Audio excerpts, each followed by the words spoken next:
لسه بتعاني من البقع الصفراء اللي بتبقى موجوده تحت الباط بالشكل ده كده؟ بالفيديو ده هقول لك على حل سحري ازاي تطلع بيه اي بقعه عرق صفراء من اي لبس عندك بكل سهوله. مش بس كده، كمان هقول لك على سر هيخلي البقعه دي ما تظهرش تاني في اللبس عندك. هنقول بسم الله وهنجيب اي علبه عندنا صغيره فاضيه وهنحط فيهم معلقتين بيكربونات الصوديوم وعليهم معجون اسنان، وبعد كده هنحط عليهم اي برسيل جل احنا بنستخدمه عندنا في البيت، وعليهم شويه ميه اكسجين تركيز 10%.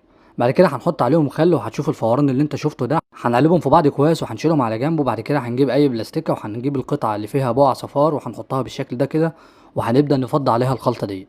الصفار ده بيكون نتيجة افرازات الغدة العرقية اللي بتبقى موجودة في الإبط. فتحان وغمقان الصفار اللي بيكون موجود في المنطقة ديت ده بيكون نتيجة تفاعل الأمونيوم اللي موجود في مزيل العرق مع الأملاح اللي بتبقى موجودة في العرق. بنسيب الخلطة اللي احنا عملناها ديت من نص ساعة لساعة، وبعد المدة ما تعدي بنفضي عليها مية سخنة تكون بتغلي، والمية السخنة هنا هتخلي أي صفار يفك. طبعا احنا مش محتاجين في كل مرة نعمل الخلطة دي بتتعمل مرة واحدة بس للصفار اللي بيكون ظاهر في اللبس بتاعنا.